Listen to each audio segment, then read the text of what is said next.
EMC TV, traditional hip-hop, whatever you want EMC TV, we're going to give it to you. But today is traditional. Today it's about my namesake in a female way, Yetunde Wumi'S. You guys know Asana Taiwo Akinomi, that's her name. 35 years on stage, that's what we're doing here today. 35 years on stage, that's not a small thing, that's a big deal, man. That's why we're here to celebrate with her. She's a top Yoruba actress, she's been doing this for a long time, and you can see for yourself.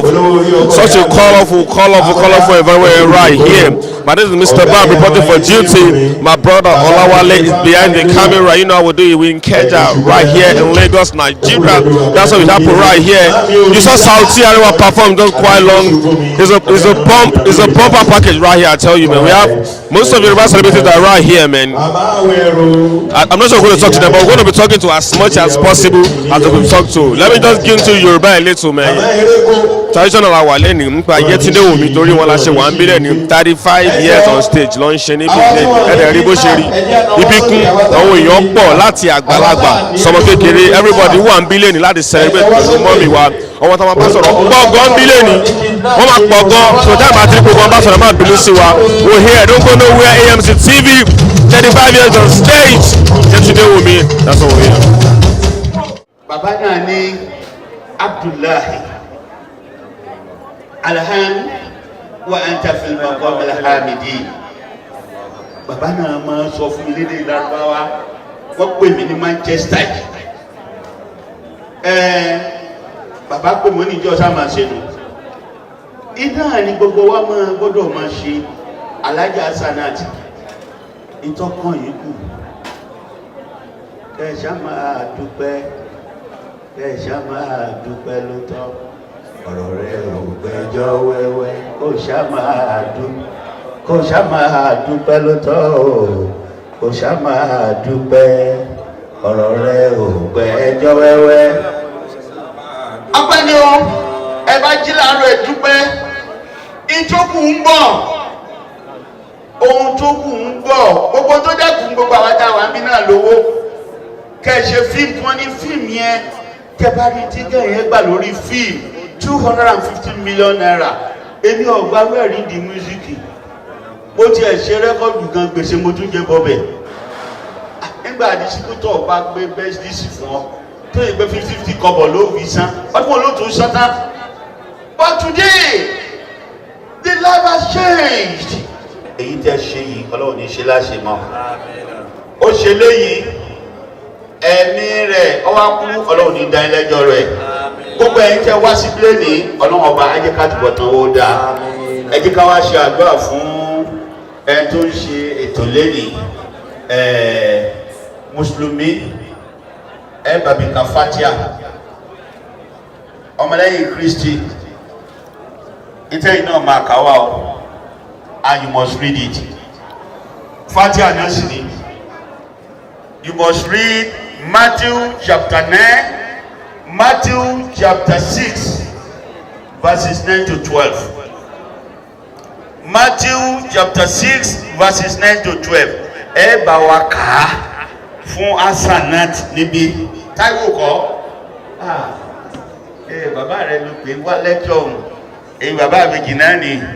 Allah akbar mo bí ìbejì èmi náà ní ìbejì lọ́mọ bàbá mi ìbejì ni àǹtí mi bí ìbejì lẹ́ẹ̀mẹ́ta èmi náà ṣe ẹ̀bí ni ọlọ́run àgbàdúrà yìí àwa mùsùlùmí ẹ jọ̀ọ́ ẹ jẹ́ ká jọ kí fatia fún alhaja wa Asanat ẹ jẹ́ ká jọ kí fatia fún alhaja wa Asanat tí n bá ka kútúbà yìí tán tẹ́yìn bá ti ka fatia yẹn èmi á fi wútúbà yẹn lé àti subhana rabbika ẹ̀yin ọmọlẹ́yìn Kristi yóò dá fẹ́yìn náà o a máa ṣerú eléyìí náà fẹ́yìn náà ẹ bá mi ka bàbá wa tí ń bẹ lọ́run fatia ti yín náà nìyẹn gbólóhùn méje ló wà bẹ́ẹ̀ gbólóhùn méje náà ló dẹ̀ wà nù fatia gbogbo ẹni tó bá mọ̀ pé Ọlọ́run lọ́ba tó lè ṣe nǹkan ẹ bá wa gbóhùn sókè kàkà suratul fatia kí n wá fi ojúbà àti àlájà kí n fi lé ọlọ́run wọ́n ṣẹlẹ̀ láti máa fún yín ọlọ́run jí tẹ́mi yín kù ọlọ́run ní bẹ́ẹ̀ kàn tí wọ́n ṣàdúrà wá o ẹ ṣàmì àdúrà dáadáa o. iyyaka na'budu wa iyyaka nasta'in ihdina siratal mustaqim siratal ladina an'amta alayhim ghayril maghdubi alayhim ولا الضالين الحمد لله الذي أنزل على عبده الكتاب ولم يجعل له عوجا قيما لينذر بأسا شديدا من لدنه ويبشر المؤمنين الذين يعملون الصالحات أن لهم أجرا حسنا ماكثين فيه أبدا وينذر الذين قالوا اتخذ الله ولدا ما لهم به من علم ولا لآبائهم كبرت كلمة تخرج من أفواههم إن يقولون إلا كذبا فلعلك باخع نفسك على آثارهم لم يؤمنوا بهذا الحديث أسفا إنا جعلنا ما على الأرض زينة لها لنبلوهم أيهم أحسن عملا وإنا لجاعلون ما عليها صعيدا جرزا أم حسبت أن أصحاب الكهف والرقيم كانوا من آياتنا عجبا إذ أوى الفتية إلى الكهف فقالوا ربنا آتنا من لدنك رحمة وهيئ لنا من أمرنا رشدا. gbogbo àwọn tá a wá ọlọ́jẹ́ kọ́rọ̀ owó dayọ̀ ọ́ iná àtẹ iná kà fúnra wa bisimilahi rahman rahim iná àtẹ iná balakawusa fasalli rabbika wani arf iná sàánì aka owó alhabda ẹ̀yin àgbàlagbà àtẹ wà ń bí ọlọ́run jẹ́ kí kó bá a lọ rẹ̀ níyìn o ọlọ́run jẹ́ ká short man devil kaka bíjà òta ògògó ọmọ kúlódò ẹ káàbọ̀ sáàrin wa. Other gbogbo committee, if you are a member of this committee that has planned this event, ẹlọ́ba wa mú Alhaja Hazanat Taiwo Akínwándé Yetunde Wumi'S ẹlọ́ba wa fi jó àtàyọ̀ mú wọlé látẹnu gate. Alhaja Hazanat Taiwo Akínwándé yẹn máa bọ̀ nígbà tí Alhaji Sauti Arẹwà tó bá bẹ̀rẹ̀ sí ní kọrin.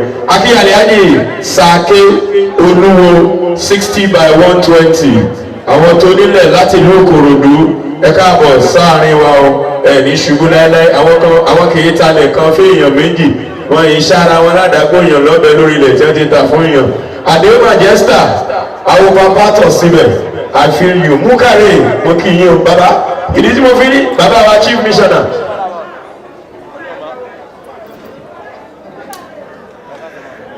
Bàbá wa chief missioner àbáwá abdullahi akínbẹ̀rẹ̀ máa bínú sá ìdí tí mo fi ní pé afẹ́kẹ́ jókòó díẹ̀ bó ṣe ẹ̀dẹ́sẹ̀jú kan afẹ́ kí Alhaja Hazanat Taiwo Akínwándé Yetunde Wumi'S afẹ́kẹ́ ń wọlé lójú yín kí ọmọ àlùbáríkà ọmọ ìdùnnú ọmọ yín Sauti Arẹwà òun ló máa bá wa forin gbé Alhaja wọlé nígbà tí a bá ṣe yẹn a máa tẹ̀síwájú a rìlíìsì ìpele ìmọ̀ ọlọ́sà a tó ń pàṣẹ fún yín sà. Alhaji olúwa Sauti Arẹwà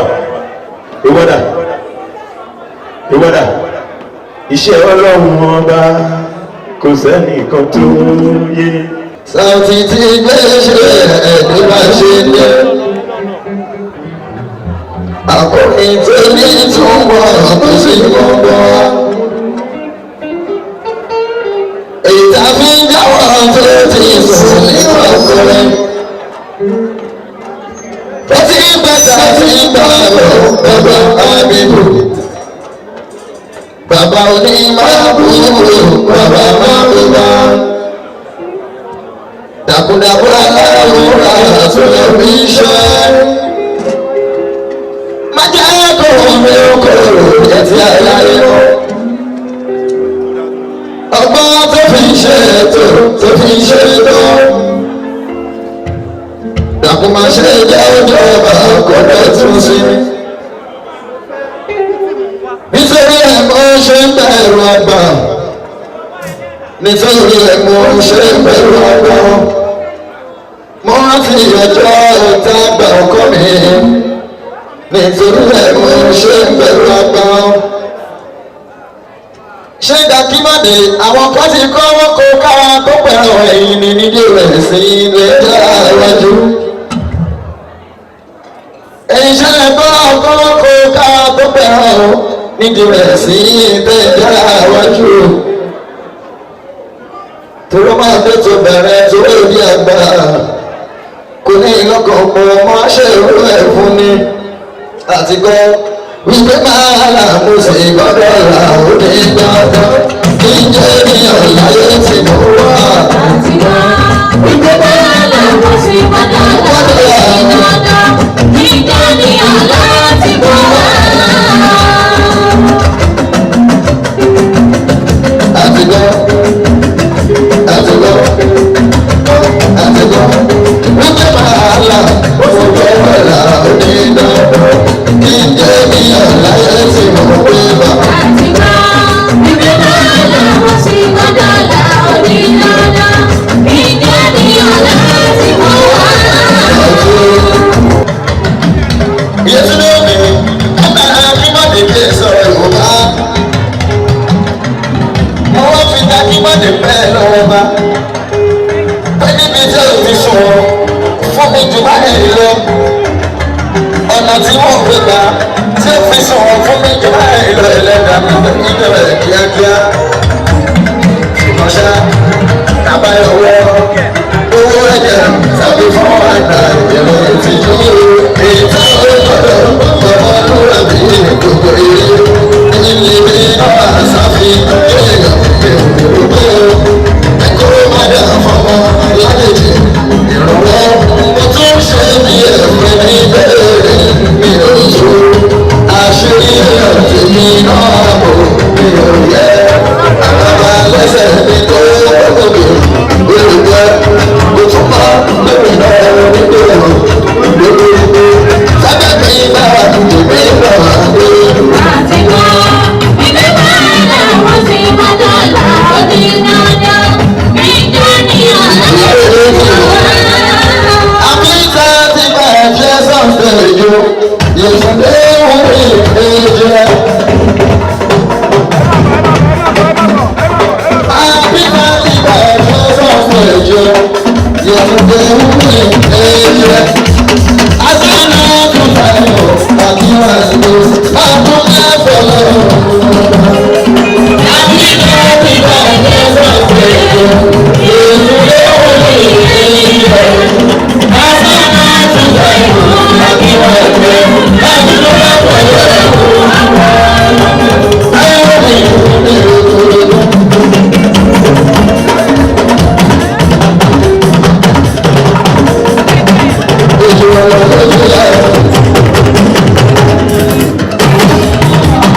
nítorí mọ́mí wa Yetunde Wumi'S náà la ṣe wà ń bílẹ̀ ní gbogbo ẹ̀ ṣe yẹyẹ tó ṣe nẹ́nẹ́ ẹ̀kọ́ mi tó wà lẹ́gbẹ̀ẹ́ mi báyìí bàbá kí wọn native lẹ́rìí àwọn mọ̀kọ́ tó ṣẹlẹ̀ tó fi wọn native one and only bàbá níjẹ̀ṣà èyí lẹ́sẹ̀ bàbá. ọlọ́run ni mo ṣe o. mo ti sọ fún ara alẹ́ mo ní ẹ̀wọ̀n ní ẹ̀kọ́kọ́ sọ ìdí tẹ̀ ń fi wọn native lọ́kọ́ ọ̀rọ̀ alẹ́ mọ̀. ẹ ṣe mọ̀ pé gbogbo àwọ̀ ni alágẹmọ máa ń gbé wọ̀ tó bá wọ dúdú àwọ̀ pupa bó ṣe wù mí lónìí nìyẹn báwọn mi ṣe darí mi lónìí nìyẹn. bàbá mi torí mọ́mú ayé tí lóyún mi la ṣe wà ń bí lẹ́nu mo fẹ́ kẹsàn kọ́ kékeré ń pa ìyá tá à ń ṣe 35 on stage lẹ́nu. ṣe rí sista wa Yetunde Wumi'S kò ní ìdíkà ẹsẹ̀ máa sọ fáwọn èèyàn pé ẹja ló wà nínú gẹ́sà èèyàn dáadáa ni wọ́n dẹ̀ jẹ́ akíkanjú obìnrin nínú iṣẹ́ wa yìí àmọ́ bí wọn gbà tí wọ́n bẹ̀rẹ̀ iṣẹ́ yìí ṣùgbọ́n nígbà tí èmi mọ̀ wọ́n very humble wọ́n dẹ̀ ní focusing gan gbogbo tó ń ṣe lónìí kò jẹ́ àjòjì sí mi bó ṣe yẹ kó rí nìyẹn mo dẹ̀ gbàdúrà wípé wọ́n ẹ̀ṣẹ̀ bẹ̀rẹ̀ ni gbogbo nǹkan dáadáa ayé yìí náà máa ṣe lágbára Ọlọ́run àtọ́jú ọmọ àtọ́jú ara àtọ́jú ẹbí àtọ́jú àwa náà àtẹ̀yìn náà.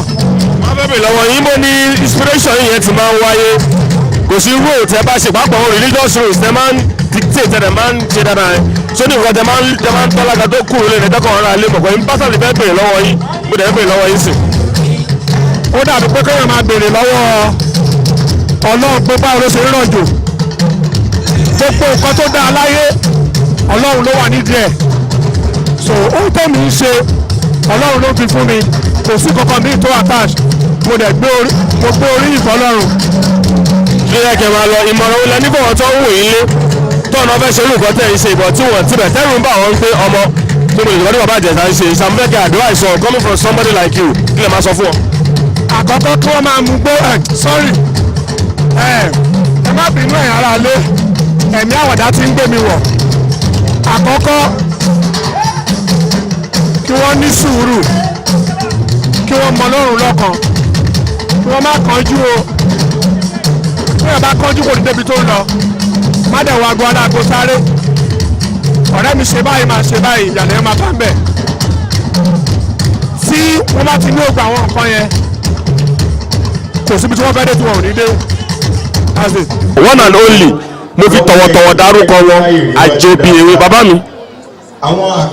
orúkọ mi ni olóyè Sulaiman Oyèbánjí Ọ̀dẹ́pidán Ògúnyọmí Ọmọtọ́bàjẹ́ Àrẹ̀mú àjòbí ewé ọmọ Ayílára. inú mi dùn bàbá lẹ́nu gé mo wà pẹ̀lú inú mi dùn mo fẹ́ ẹ ṣàdúrà fẹ̀rẹ̀ torí àti kékeré mo ti ń wò yín mo dẹ̀ sì rí yín sí inú mi dùn mo fẹ́ kẹ́ ṣàdúrà kékeré fún mi àtàwọn ará ilé náà. mo kí ìwọ tó jẹ́ atọ́kùn ètò ọ̀ọ́nì sánkú wọn ó gòkè ọ̀ọ́nì jábọ́ ikú ò ní pa ọ́ ní rèwerèwe ọ̀rọ̀ ẹ̀ ò ní dojúrú ọ̀ọ́nì rà padà sí burúkú Ọlọ́run ní fi ọ́ pa àwọn òbí ẹ̀ lẹ́kún mo wá kí gbogbo ẹ̀yin aráalé gbogbo ẹ̀yin tẹ́ ń wò wá ojú yóò ní fọ́ ẹ̀ ní rí ogun gbàmígbàmí ẹ̀ ní rógun àkọ́lérí jọsẹ̀ mọ́lẹ̀ ọ̀rọ̀ yín ò ní bàjẹ́ o ọ̀rọ̀ yín ò ní dojú o ẹ ṣeun. bàbá torí mọ́mú ayé sínú ìwé la ṣe wà ń bí lẹ́nu mọ́mọ́ kẹ́ tí wọ́n tipẹ́tipẹ́ kí ni nǹkan ṣókí tẹ̀lé sọ́n pa wọn. ọmọlúwàbí ni Yetunde Wumi'S tí orúkọ rẹ̀ ń jẹ́ Azanat Táyélolú ọmọ Akínwándé aládìkún ará àlàwẹ̀ adéláwẹ̀ ọmọ àtẹ̀kúta tí róje ń gbé ni mo tẹ gbòǹgbòǹnà sómi sùúrù láwẹ̀.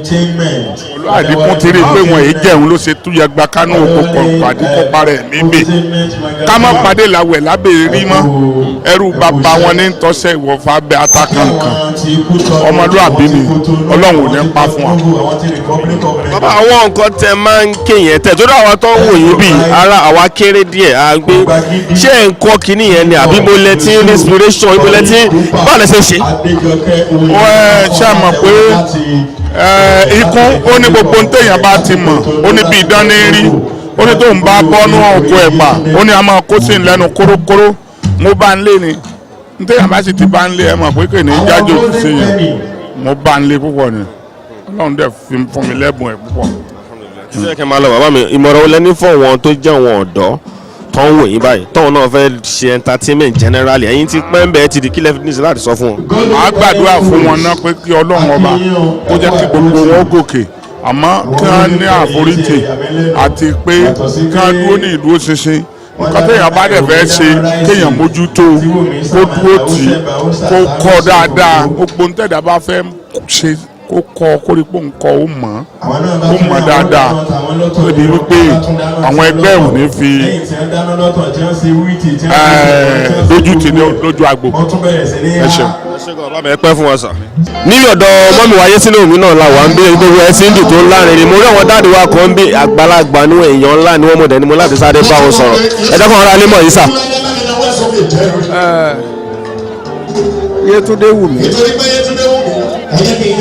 ó jẹ́ ọmọ tí mo kọ́ níṣẹ́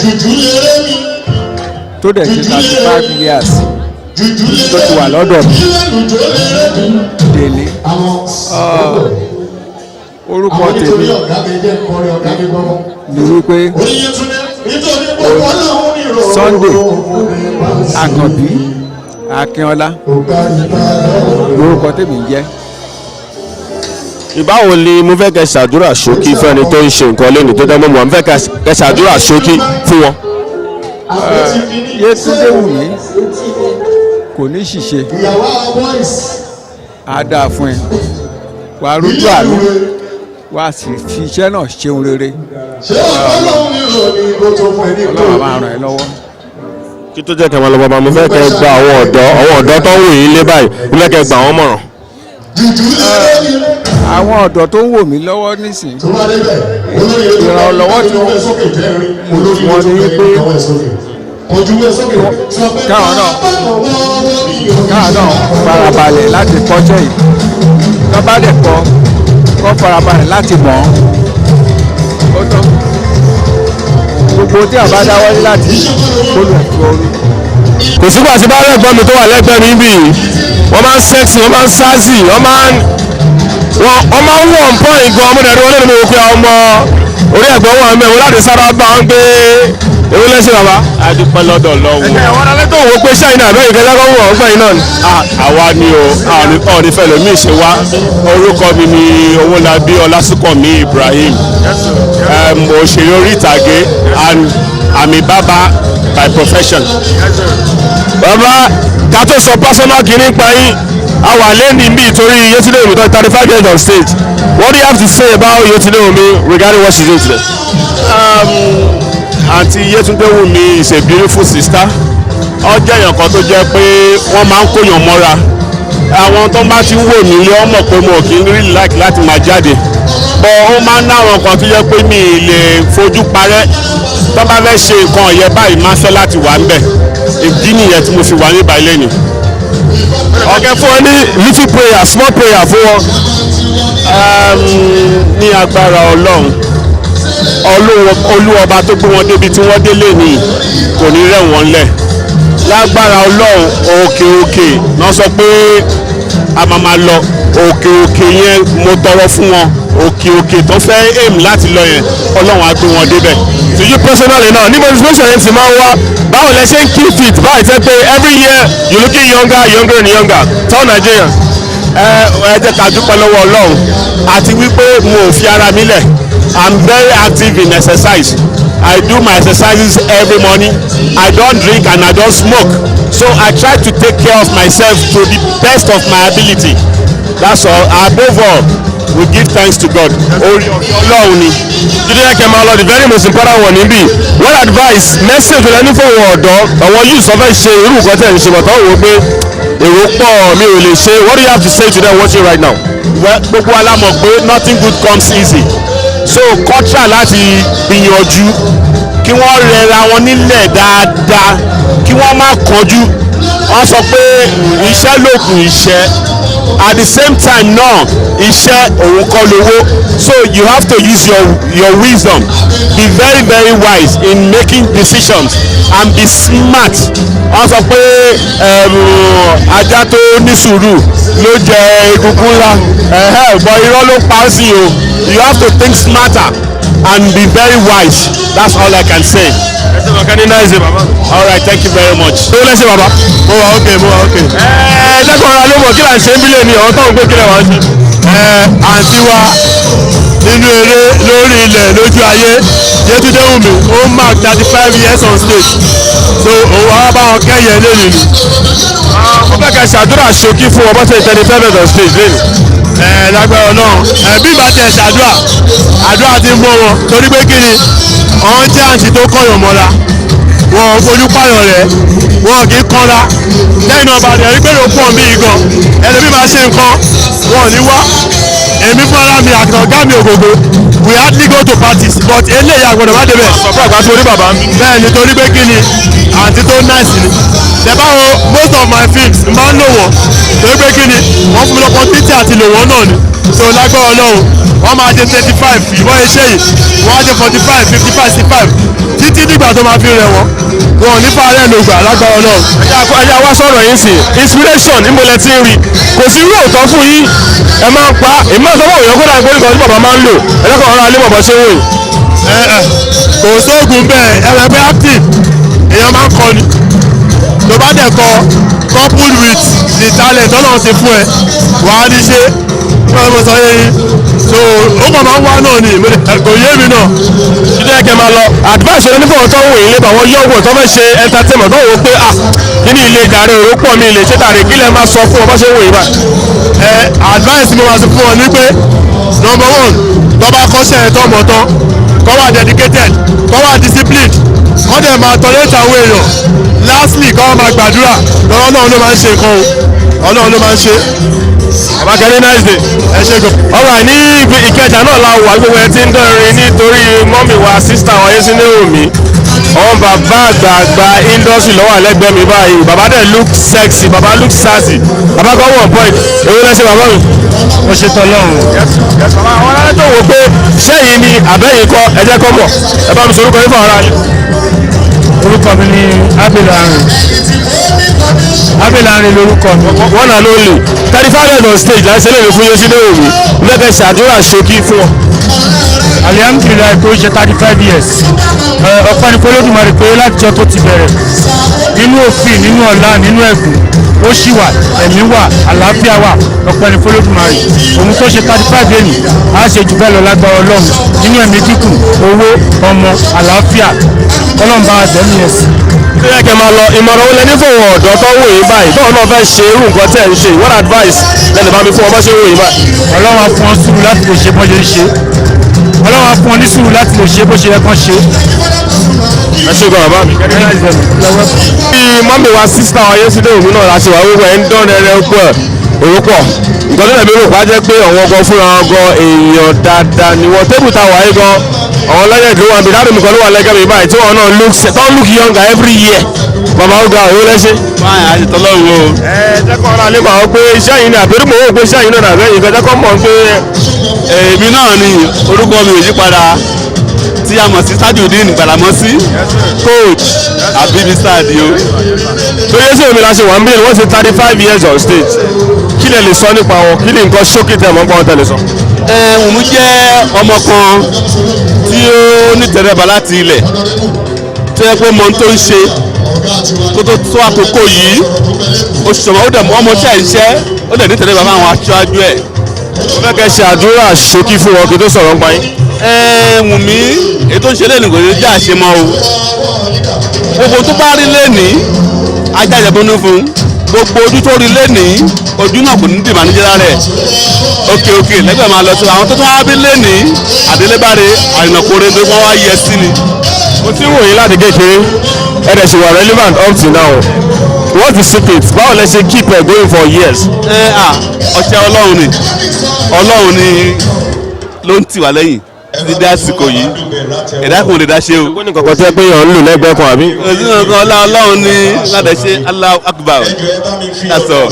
bí ẹ kẹ́ máa lọ ìmọ̀ràn wọn lẹ́ni fọ̀wọ̀n ọ̀dọ́ tó ń wò yín lé báyìí tóun náà fẹ́ ṣe acting tó fẹ́ ṣe entertainment tó ń wò ó pé èrò pọ̀ kí ni iṣẹ́ mi náà lè wà successful by what advice ẹ lè fọ̀wọ̀n tó ń wò yín báyìí. ìmọ̀ràn fún àwọn tó ń wà nílé sí ni pé ó bá jẹ́ ọmọ kékeré tó wà ní school advice fún wọn ni pé kàwé ẹ tó bá kàwé dójú àmì wá sínú tíátà kó lè mọ̀ torí pé any profession sì láì síwèé mbẹ láì kàwé òtún bá ń tẹ́ni the profession is 100% you are welcome anytime. inú mi dùn bí mo ṣe wà lẹ́gbẹ̀ẹ́ mọ́mì mi ń bí lẹ́yìn inú mi dùn ayọ̀ mi kún torí pé ẹ tí mo tó wà lẹ́gbẹ̀ẹ́ mi báyìí tẹ́ bá ń gbọ́ legend ni mo tún wọ́n láti kékeré ń dọ̀dọ̀ pé mo wà lẹ́gbẹ̀ẹ́ wọn báyìí ìyá mi àwẹ̀rẹ̀ mọ́mì ṣẹ́wàá pa. I'm fine. Ọlọ́run á jẹ́ kẹ́ pẹ́ fún Mo manage. Thank you, God bless you. mọ́mì àwọn àbí torí mọ́mì wa sísá wa Yetunde Wumi mo fẹ́ kẹ́ ṣe àdúrà ṣókí fún wọn bá ṣe ní 35 years lẹ́nu mọ́. Yetunde Wumi Asanat Taiwo. Àdúrà mi fún ni pé k'Olúwa bá mi fún lẹ́mìí gígùn àti àlàáfíà kí wọ́n túbọ̀ ṣe ọdún mọ́dún iṣẹ́ náà kó túbọ̀ lálùbáríkà fún k'Olúwa dá àwọn ọmọ ẹ̀ sí ilé àtọ̀nú ẹ̀ kó má bàjẹ́ àwa náà ó jẹ́ pé aṣíwájú ni wá má ṣe wá lérò ẹ̀yìn Ọlọ́run má jẹ́ àrí wàhálà má jẹ́ àrí dààmú gbogbo ìrìn àjò wa k'Olúwa kó túbọ̀ jẹ́ kó dáa gbogbo àwọn ọmọ wa tí wọ́n ń ṣe nínú iṣẹ́ yìí kí wọ́n ṣoríire kí wọ́n lálùbáríkà lọ́lá àwọn tí wọ́n gbé alukuran dání. tó jẹ́ kẹ́ máa lọ ìmọ̀ràn wọn lẹ́ máa gbọ́ wọn tí wọ́n fẹ́ ṣe acting tó jọ wọn kékeré tó tẹ́rù ń bá wọn láti wọ acting kí lẹ́ni sọ fún wọn mà. kò sí mọ̀ràn kankan ju wípé tí èèyàn bá wà tó bá ti ní lọ́kàn pé iṣẹ́ tí mo fẹ́ ṣe ni iṣẹ́ tó wù mí láti ṣe ni iṣẹ́ ni kó nítọ̀hún yẹn náà kó múra kó tiraka láti máa ṣe nígbà tí èèyàn bá ti fi kékeré ara ṣiṣẹ́ ó di dandan nígbà tó bá ti dà kí gbogbo ẹ̀ kó ṣe kí ni kó túbà kó túṣẹ̀ fún onítọ̀hún gẹ́gẹ́ bí slogan mi mo máa ń sọ fún àwọn èèyàn pé ẹ ṣiṣẹ́ kárakára never you run after money first when you work the money will run after you that is it. Mommy, you're unique. When it comes to English grammar, you kill it. When it comes to local language, you kill it. Mommy, what has been keeping you for like 50 years, man? Because I've been watching since when I've been very small, and I'm seeing you, I'm happy. What has kept you going, man? Well, we thank God. It's the grace of God. Ọlọ́run nìkan ló mọ bóun ṣe ń ṣe nǹkan ẹ̀. Òun ló mú wa dúró, òun ló mú wa ká ṣì wà báyìí. Gbogbo ojú wípé ẹ máa ṣe dáadáa. Gbogbo nǹkan kí nǹkan tẹ́ ẹ bá ń ṣe, ẹ máa ṣe dáadáa. Be nice to people on your way up. You might need them on your way down. God bless you. One and only, legendary. Mommy, I was still here at Yetunde Wumi'S 35th anniversary party, but I just spotted they call her the first lady. I don't know what name to call her, even though to you guys she's ex, but to Lagosians she's gonna be permanent because she's done a great job in Lagos State. How you doing, ma? I'm very well, God bless you. Okay, maybe I want you to introduce yourself to Nigerians as they're watching right now. Let me allow you to do that yourself, ma. I'm Bimbola Fashola, the wife of the former governor of Lagos State. I mean, you really worked with entertainers in the industry. I saw you in a lot of events on the island, comedy. What have you been doing that, man? Connecting with entertainers in this country, man? Well, I guess my spirit is so open and I like anything entertainment and I follow them, be it drama, be it comedy, be it music. And because I am a bubbling person, I just love to belong to that set of people because there's never a dull moment with them, and that's why you find me in their midst. 8 years you connected both public office and home office. How's that been, man? I know it's been crazy, man. It's been a world of relief, so to say. You know, sometimes when you're under pressure, you're tense and all, and you come to functions like this, and you see those stars you have always seen on the screen. You know, seeing them one-on-one, it gives you satisfaction to say, oh, these people are real. And when it comes to comedy, when they go down with all the jokes and all that, you are there and whatever tension, whatever stress you're going through, you feel relieved. Before I allow you go, man, this is for the young ladies that are watching you right now. For the young ladies, what advice, what message do you have for the young Nigerian ladies? They see you as a legend. What do you have to say to them right now, man? My advice to our young ladies really is that one, always be yourself. Never be a copy of any other person. You have to be yourself. You have to be truthful to yourself. You have to have some kind of decency, be honest, and have a job doing, earn a living. And it gives you fulfillment in life and no God. How's my daddy doing, sir? How is he doing right now? Hope he's resting. It's very well. We thank God. Beside me. You're talking about a legend. You're talking about someone that took the Yoruba movie industry to the next level. Yes, I'm correct. To the next level. I'm going to allow him introduce himself to Nigerians, but I know him so well. Let him tell you something. How you doing, sir? Yeah, I'm doing fine. Let them know you. Let them know exactly. Yeah, my name is Yemi Ayebo. Popularly known as Yemi My Lover. Yeah. Okay, before I come to you, let's say a little about the person we're celebrating today, Yetunde Wumi. What do you have to say about that beautiful lady? Yeah, Yetunde Wumi'S has been into this industry for over 35 years now, and I as a person, I really appreciate her. She's somebody that is very unique, very different, very humble.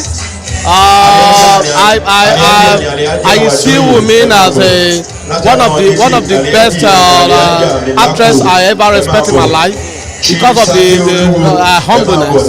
So you can see the reflection here in the hall that everybody are here to celebrate with her, and I thank God for her life. What I can point out on about her is the humbleness. Wumi is very humble. She's different from every of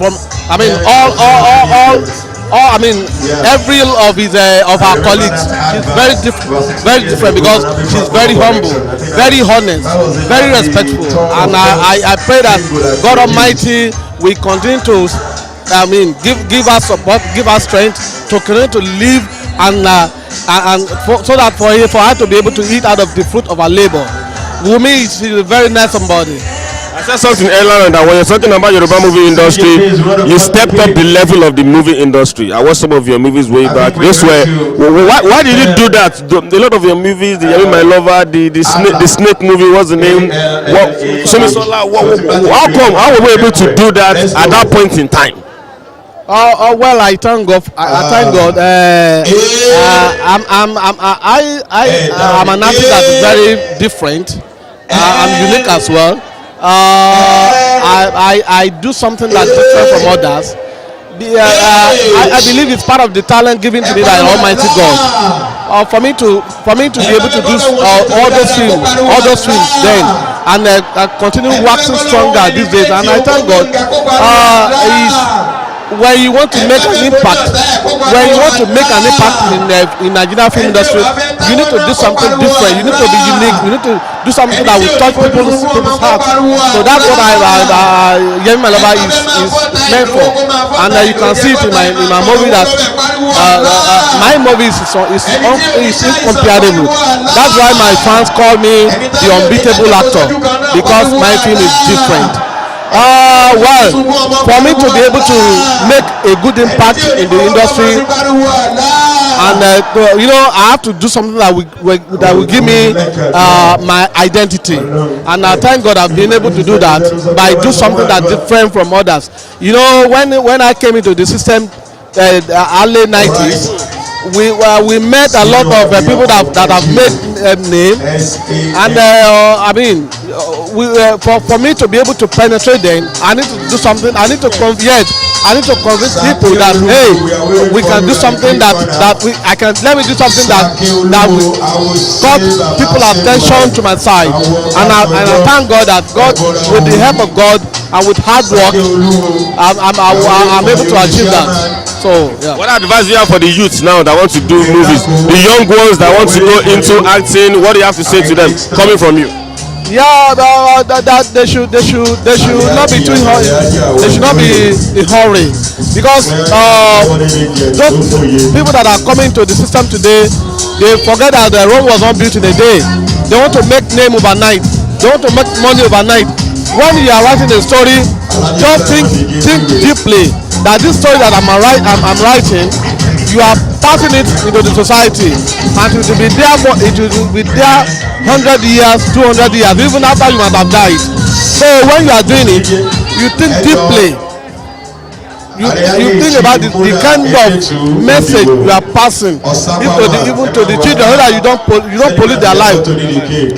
Today, people are doing different kind of things to pollute the life of our children, and they are not passing message anymore. They are not entertaining anymore.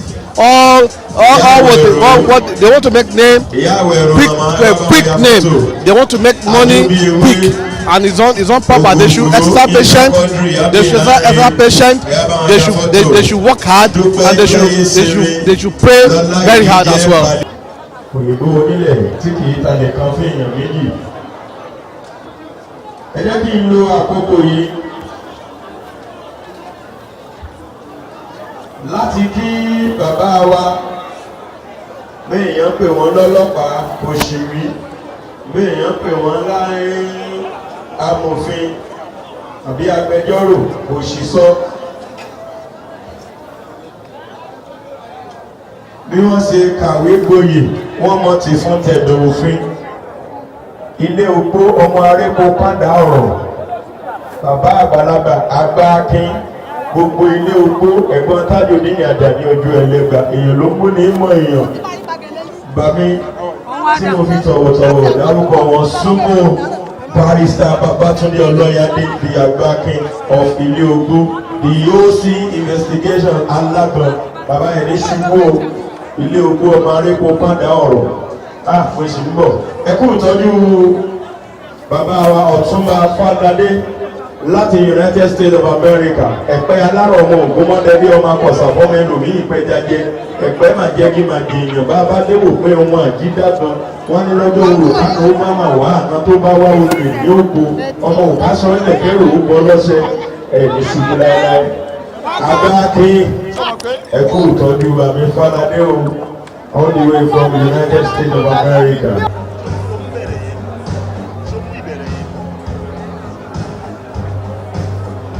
Ó wá rò tí ń bá owó tẹlifíṣàn tó rẹ̀ lórí ìgbà ìpò tí sùn fún jọ ní ọdún tí mo ṣe kò tí ìdíwọ́ ìlú ọkọ̀ báyìí báyìí.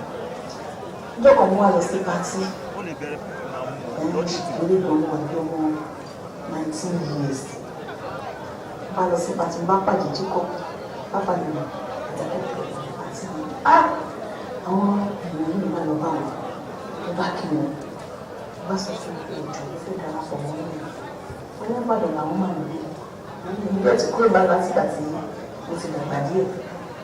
Mo ní ìlú wá bàdàn ọba fún mi ní káyì wọn ní àkọ́kọ́ fún kọ́ wá wọ̀ wọ́n ní mayflower àti wọ́n ní ṣé mo mọ bẹ̀rẹ̀ mo ṣe wọ́n ní mo mọ bẹ̀rẹ̀ wọ́n ní kí wọ́n bá dìde níjọ́ tó ń dá fún mi. Bàbá Jọ́nà jẹjọ ó jẹ́ June 1, 1980. June 1 láti ní dúró fìlà wọ́tẹ́. Wọ́n ní wọ́n ti wá bàbá ló ti lọ. Báwo ṣe fẹ́ rí mi?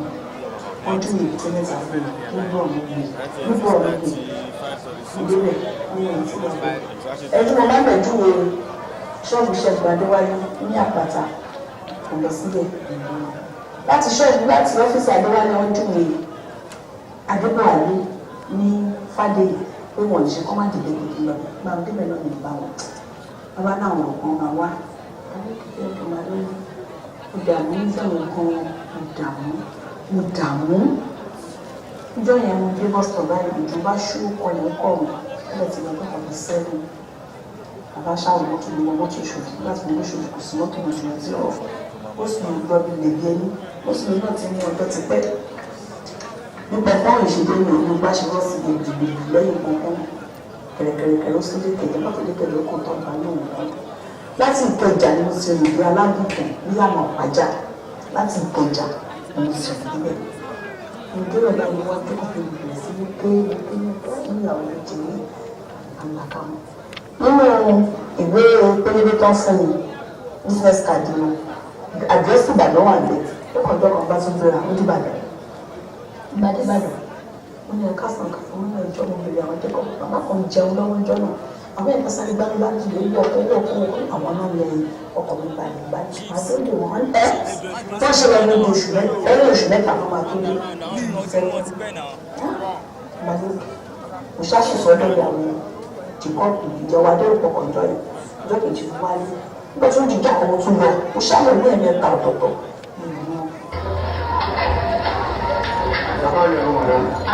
Àgé ẹgbẹ́ mẹ́ta ṣe ọ̀pá. Ẹlú ẹ̀kọ́ mi. Yétúndé bá mi nígbà kan wa. Ṣé ìgbàlá tó máa ṣe ní tíátà ìjọ àwọn náà ni? Ọlọ́run kí ló dé ẹni òun àṣẹ ooo. Mo fẹ́ jọ ìyàwó tó ṣe tíátà yìí. Mo ti dààmú lọ sí Ìbàdàn ní ẹ̀mẹ́rin ọ̀tọ̀ọ̀tọ̀ lórí àwọn adẹ́kọ̀ọ́ jẹ́kọ́ pàṣípà mi ní pé mo fẹ́ jó yìí o. Tí bá nílẹ̀ báyìí òbí wọn ní ẹ̀mẹ́rin nígbà ìgbà wọn ti sọ fàájì ó gbà ọ̀gá wọn ìwé ẹ̀nìyẹn bẹ̀rẹ̀. Bọ́lá ní mẹ́ta ní àwọn ẹni kan ní sọ fún ọkọ mi fẹ́ jó yìí o lórí tíátà. Ṣé orí lè fún mi lẹ́pàá ni tó láṣẹ òun wọ́n fẹ́ ṣe tíátà àwọn tíátà ajẹ́wò ni wọ́n. Ilé òun ṣaṣẹ́wó, tíátà òun ṣaṣẹ́wó, iṣẹ́ wọn ọmọ wọn ṣe, kí ni wọ́n tẹ̀ kí máa gbọ́kùn oríṣiríṣi, bá mi sọ fún wọn. Thank you. I'm okay. Mr. DJ, engineer. Ẹ jẹ́ ká kí aláṣẹ àti olùdásílẹ̀ the chairman managing director tá a fi tọ̀wọ̀tọ̀wọ̀ dárúkọ wọn. Àwọn ni wọ́n ń ṣe mọ́zó peters, àwọn ni wọ́n ń ṣe bẹ́bẹ́ ń lọ, bákan náà wọ́n tún ń ṣe yogurt. Engineer Shola Agbade, ẹ bá fún ọ ní àtẹ̀wé Engineer Shola Agbade, you most welcome, God bless you. You are small body big angel, small body mighty. Bákan náà wọ́n ní pakurumọ náà ti dé o, ọkọ̀ olóyún àwọn náà ti wà bí. All right.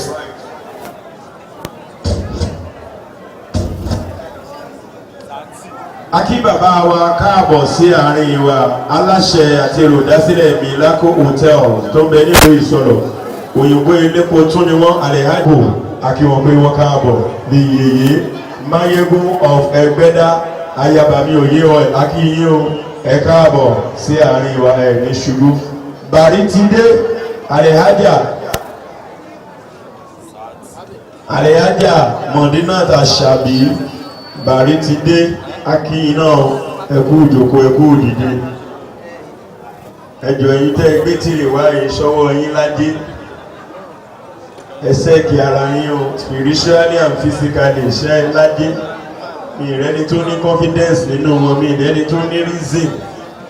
You don't have reason like Dúpẹ́ Jáyé Sèmi to carry this tray. Do you have reason? Do you have confidence like Ronke Oṣodioke? Some people has confidence, some has reasons and stuff like that. But all the same, we are here to celebrate this great woman, a veteran actress, a reputable, a fantastic, and a very, very religious woman. Presentation of award. And immediately after that, Wasiu Jibola Fuji Musician.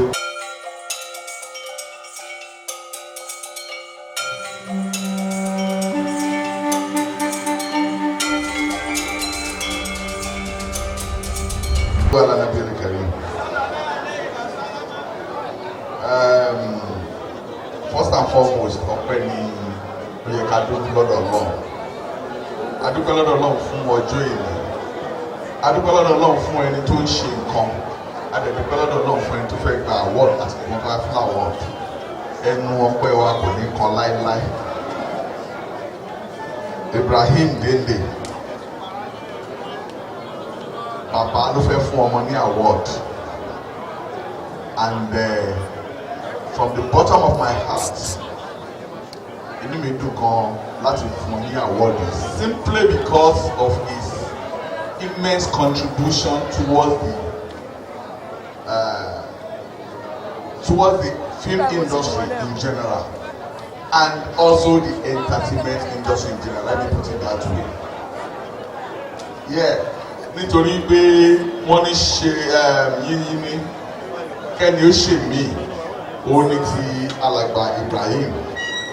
Àdúrà mi sí ẹni pé ọwọ́ ẹ̀ kò ní gbẹ. Tá a bá lọ sí Mọ́kà, tá a bá tàwa nǹkan ẹyọ kan náà ní ká máa sọ. Rabbana atina fid dunya hasanatan wa fil akhirati hasanatan wa qina adhaban nar. Bẹ́ẹ̀ ló máa rí fún ẹ. Ní orúkọ Wumi, Yetunde Wumi àti Albasate, a fún ẹ ní àmì for your contribution towards the cultural heritage. Thank you. You are now the cultural ambassador. Congratulations.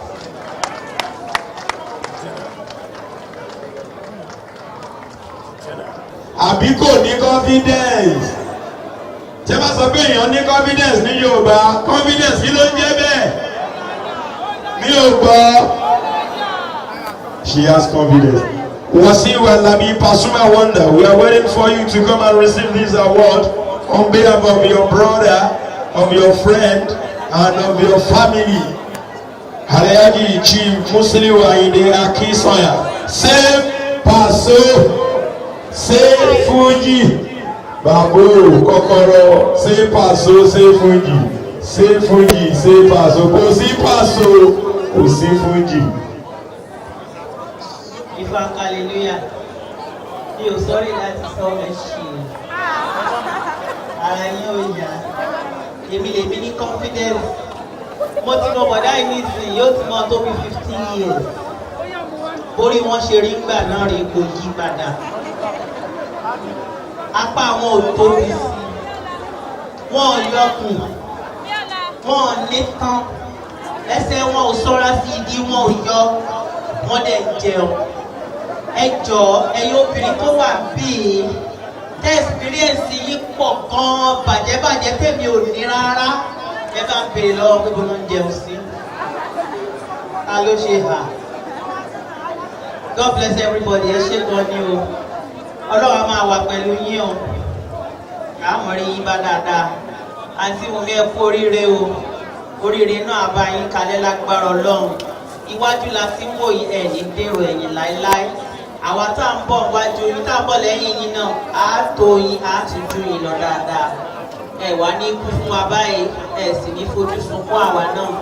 Lágbára Ọlọ́run tẹ bá wá pé 140 tẹ́ lọ sí bí 150 tẹ́ ẹ bá kú àpàyàn.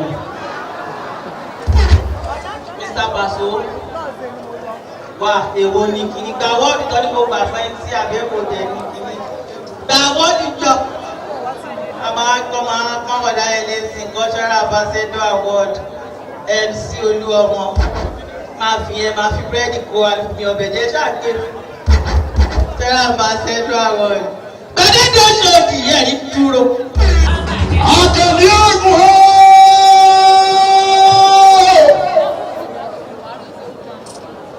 Gbẹ́rẹ́ ọ̀rẹ́ ọ̀dìgbẹ́ bámi àkànbí bàbá. Àkànbí bàbá búkì bàbá bùkọ́lá. Olúmọ̀gbé dẹ́kun ọmọ lọ́dọ̀ mi àjọ àgbégbà ìlọsùn.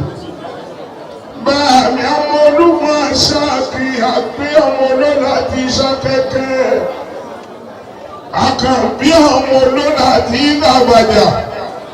Ǹlẹ́ àkànbí ọmọ olóla ti wà kọ́ abẹ́mọ ìdílé ìṣẹ́nu abẹ́ gẹ́gẹ́ ìjẹ́ ọmọ olóla ti búfẹ́ ti mọ̀. Èrò jẹ̀bi àgbẹ̀ bá ọ̀dọ́dọ̀ àwọn àpárò.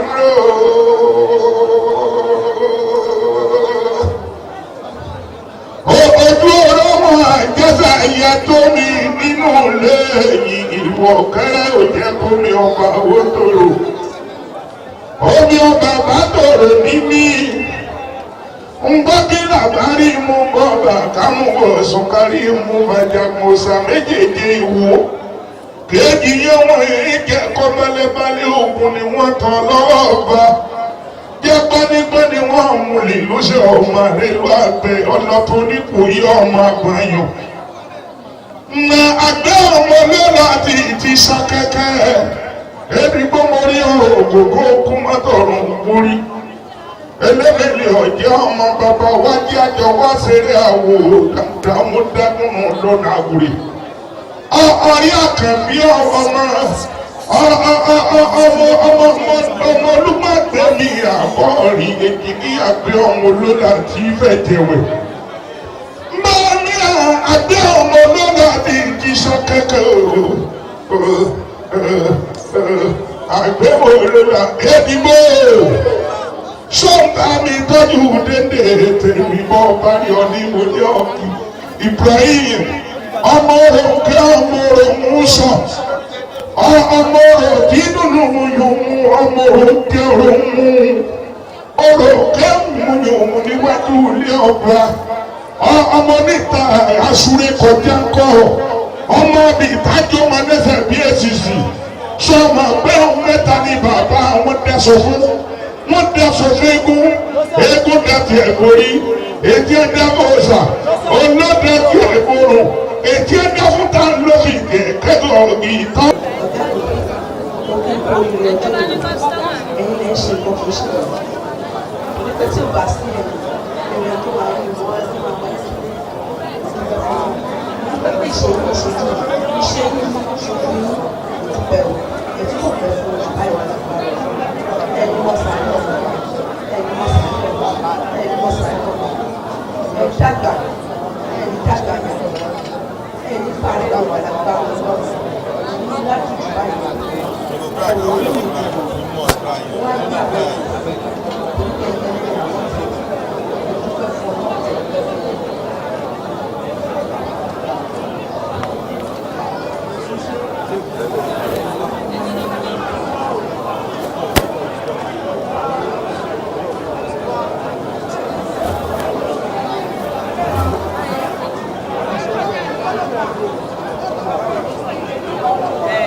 Àkàmì ọ̀gùn jẹ́rẹ̀lẹ́ òjẹ́rẹ̀lẹ́ bàbá mi jẹ́rí àgbẹ̀mọ́ ọmọ bá yẹ̀mù.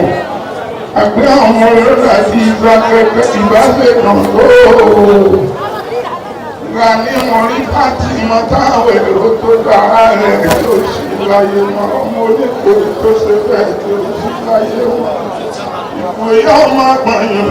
Yẹ́nbí lórúkọ ìlàrọ̀ kankan máa mú kẹ́kọ̀ọ́ àtẹ̀mí ọmọ ìyá àdàtò. Wáyọ̀ wọn sọ lórí ìyá àgbẹ̀rù kan lórí wáyé àṣà. Of course, it's been enjoying ourselves for like the past 2-3 hours here. It's been crazy. It's been a massive crowd right here. Yetunde Wumi'S 35 years on stage, and it's been crazy, man. Right about now, the Fuji man, the number one when it comes to Fuji right now in Nigeria, Wasiu Pasuma, is about to mount the stage right here. I told you there were too many celebrities, too many. We couldn't talk too much. We just lost to few because they were just angry everywhere, and it's a classy event. It's a crazy one, so just accept a little. But make sure you enjoy the program. My name is Mr. Bam. Right now, I'm outgoing of duty right now. Olawale has me behind the camera. My chapua is shouting right here, and the other Shag is gonna be editing this. I got my putting right here. The whole Use Love crew is right here. It's been crazy, man. Everybody is here, man. Keep watching the MC TV. When it comes to entertainment, hip hop tradition now in Nigeria, we're number one.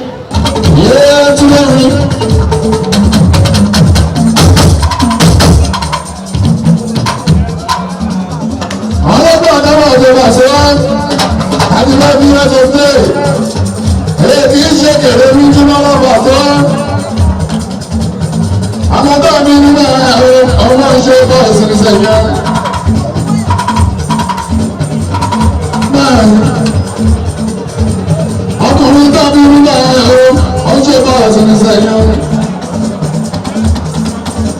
Obìnrin tàbí nígbà yẹn pàṣẹ wá, èyí tí etí ibi mọ́ lábàá bá a sí o. Ó lè ṣe pé òní àti ojúmọ́ lábàá sí wá. Àdìmọ́ bí ẹ ṣe pé ọ̀ọ́dún ká. Kèrèmí kọ́ ọ̀tàrà òní oṣù Akíwáńdé òní. Kèrèmí kọ́ oṣù ẹ̀dí lọ. Asana ọ̀tún olùdáratayọ̀.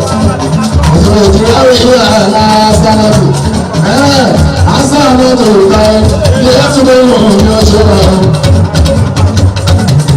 Happy 35 years. Lórí ìkàdé. Ìwà àwùjọ ni ìwọ. Àti ayé tún ní òye, Asana ọ̀tún olùdáratayọ̀. Àwọn tí wọ́n gbé ní owó ẹ̀yìn ọ̀jẹ̀ ńlá ètò ìdẹ́wọ̀n ọ̀fẹ́ o.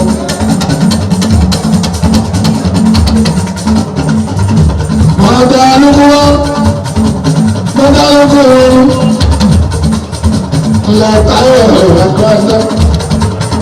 Asana ọ̀tún olùdáratayọ̀.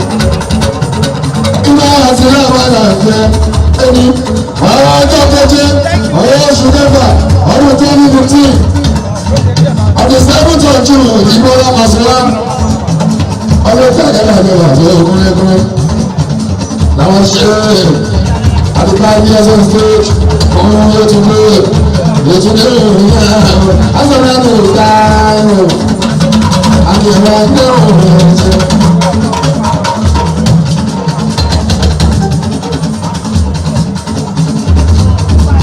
Tí wọ́n mú gbogbo ní sí ìbọ̀dì ìlànà. Ló ṣe pàṣẹ tó ń lọ ara ní ìlọ.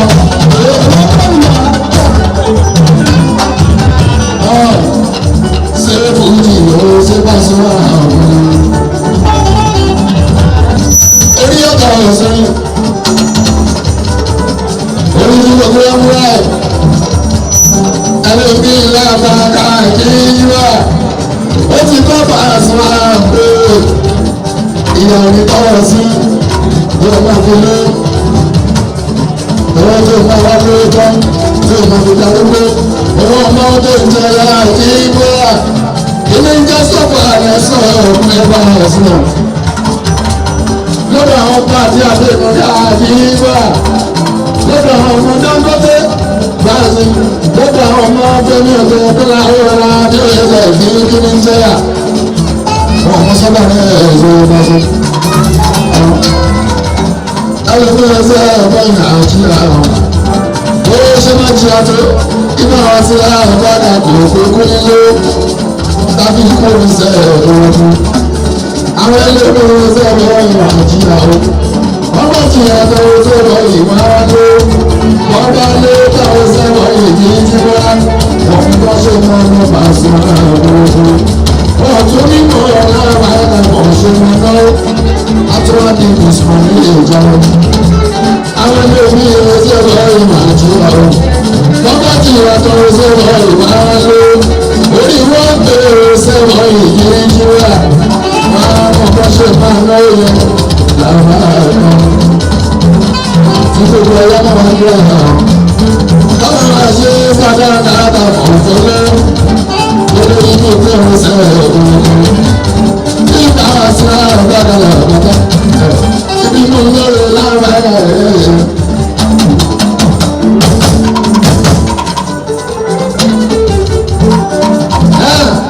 Èèyàn bá jí iṣẹ́ tíátà làwọn ẹ̀ lọ. Yorùbá lórúkọ láwọn àkàlì ìbẹ̀rẹ̀ yìí. Òjèrè tíátà òun lọ. Èèyàn bá jìyà iṣẹ́ orí ìtàgé. Yorùbá kọ́dà lórúkọ níbẹ̀. Òṣìṣẹ́ tó lọ lórúkọ lọ́sọ̀rọ̀. Ó tún lọ́wọ́ bá ọkùnrin lápá kàbí àlẹ́ lásán ni. Yetunde Wumi'S. Ẹni tí wọ́n ṣe tí ó tà jí fún àwọn ètò tí a ní kọ́lá máa ń rà bàtà. Ó tún lórúkọ níbẹ̀ rẹ̀ fún. Ìṣòro kan ó ní kọ́ lára ẹgbẹ́ lówó lóṣù.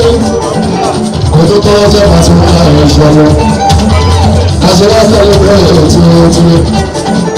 Ọjọ́ ẹ̀sán náà ti rí ìbáwọ̀. Ojú ìrètí ẹ̀rí ìdáwọ̀ ẹ̀sán náà ti. Àtúwà ń gbé ìdáwọ̀ ìdúró.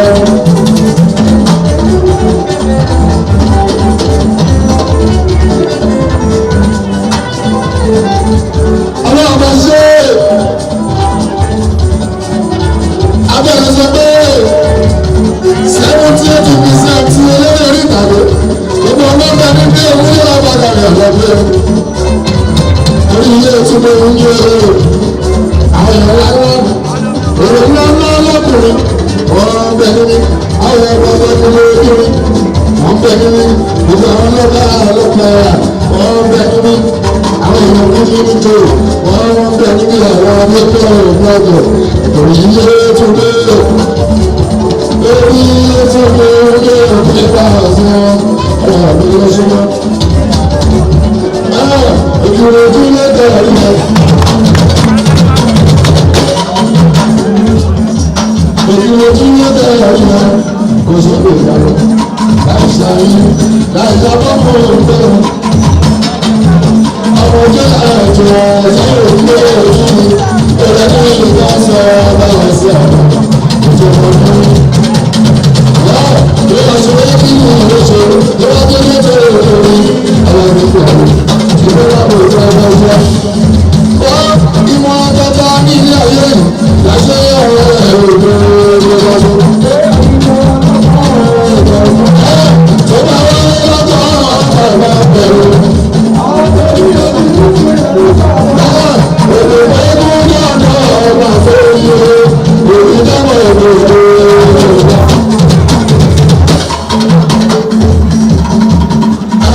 living again because he cheated on living again because he cheated on you. It's just like living in country because of bread. There's no enough love. There's no enough love. It's better you calm down. Àwọn ọmọ tó kú dá. Ọ̀rẹ́ bá nílò máa ń dà. Àwọn tó nílò máa ń dà.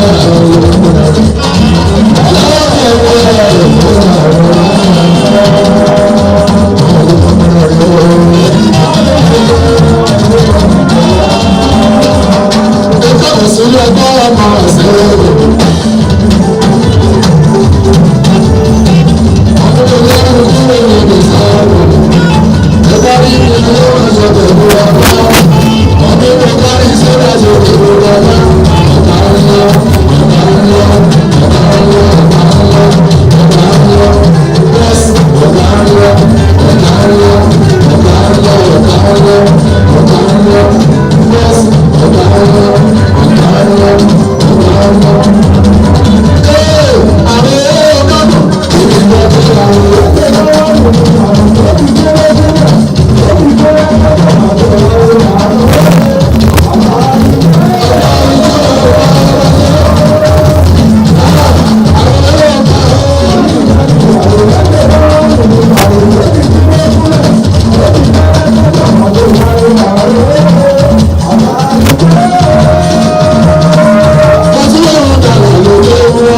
Ẹgbẹ́ ìṣòro ní káàdé pẹ̀lú àgbàgbà.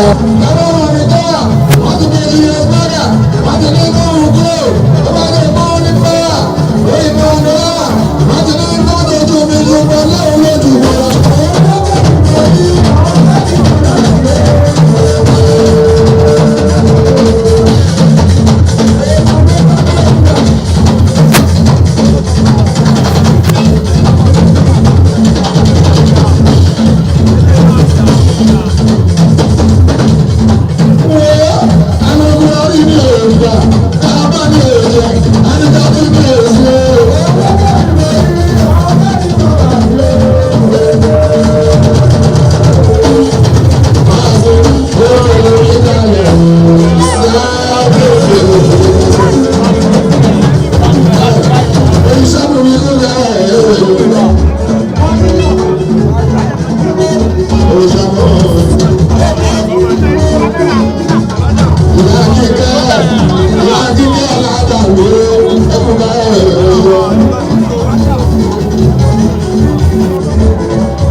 I was